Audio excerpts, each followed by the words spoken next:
देखो, अपन काफ़ी सारे टॉपिक कर चुके हैं। नेक्स्ट जो टॉपिक आज अपने को करना वो है पर्यावरण स्थायित्व एवं जलवायु अनुकूलता, यानी कि एनवायरनमेंट एंड क्लाइमेट।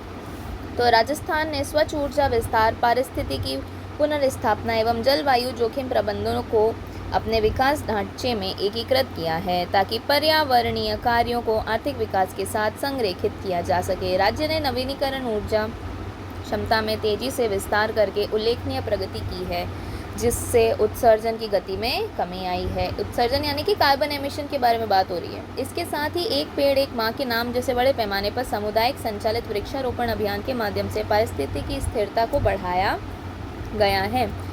इस अभियान में दिसंबर 2025 तक 8.21 करोड़ पौधे लगाए जा चुके हैं। जलवायु संबंधी घटनाओं से तेजी से उबरने के लिए वित्तीय आवंटन और प्रारंभिक चेतावनी तंत्र के माध्यम से आपदा जोखिम प्रबंधन प्रणालियों में सुधार किया गया है।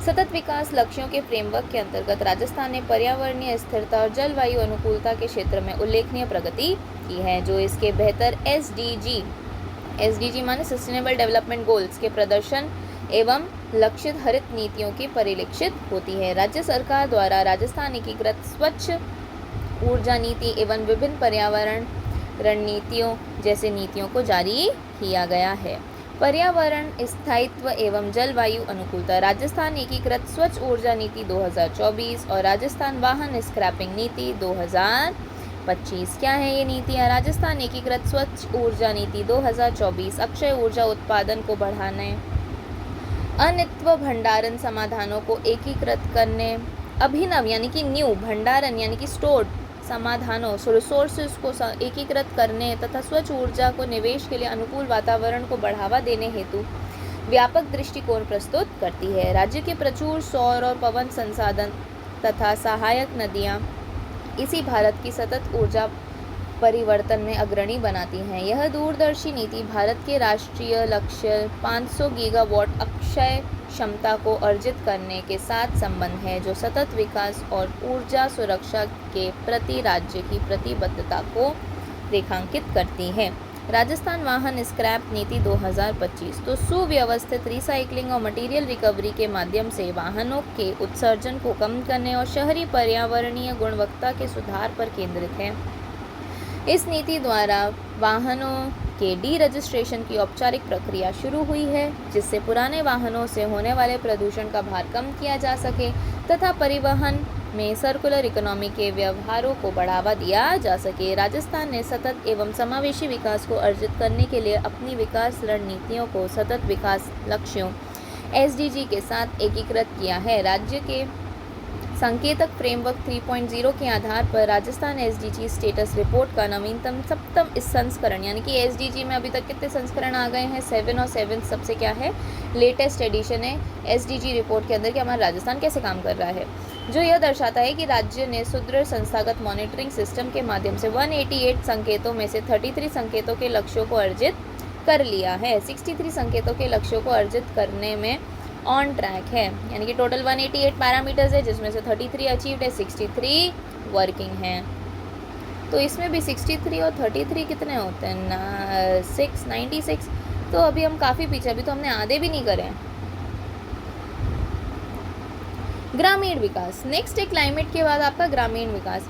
राज्य ने समेकित एवं विकेंद्रित दृष्टिकोण अपनाते हुए पंचायती राज संस्थानों को सशक्त बनाया है, आजीविका के अवसरों को बढ़ाया है, ग्रामीण अवसंरचना में सुधार किया है तथा महिलाओं के नेतृत्व में आर्थिक सशक्तिकरण को प्रोत्साहित किया है।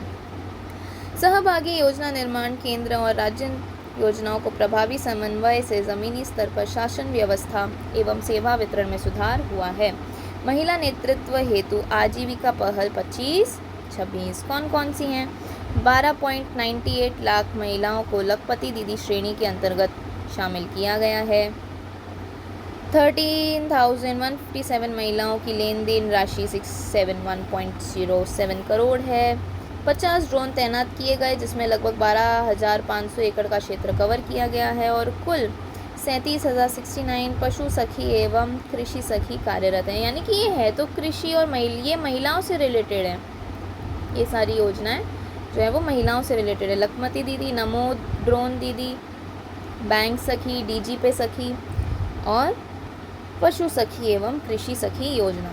राजीविका के माध्यम से क्रियान्वित राष्ट्रीय ग्रामीण आजीविका मिशन के अंतर्गत स्वयं सहायता समूहों ने आय सुरक्षा और वित्तीय समावेश को मजबूत करने में महत्वपूर्ण भूमिका निभाई है। महिला केंद्रित प्रमुख नवाचारों ने ग्रामीण क्षेत्रों में उद्यमता, तकनीकी अपनाने एवं वित्तीय समावेश को बढ़ावा दिया है। NRLM राजीविका के अंतर्गत आजीविका संवर्धन कौन कौन सी है? क्रियाशील सहायता समूह, लाभान्वित परिवार, गांव 38,000 कवर किए और कुल बैंक शाखाएं 10,000 खोली गईं।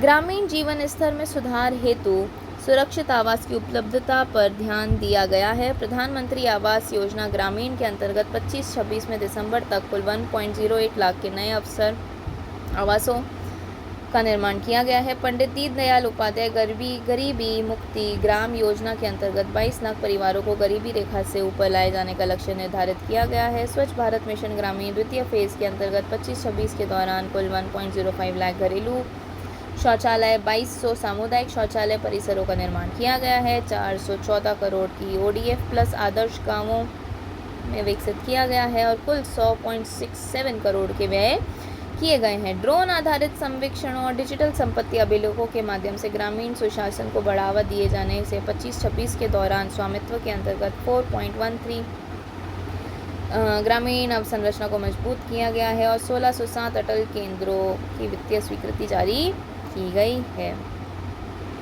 इसके बाद अपने पास क्या बचता है? शहरी विकास और पंच गौरव। अपना ऑलमोस्ट अपन ने अब सारांश कवर कर लिया है। अगले वीडियो में इसको अपन पूरा कवर कर लेंगे। इस वीडियो के लिए इतना ही रखते हैं। सारांश चल रहा है आर्थिक समीक्षा का, जुड़े रहिए। धन्यवाद।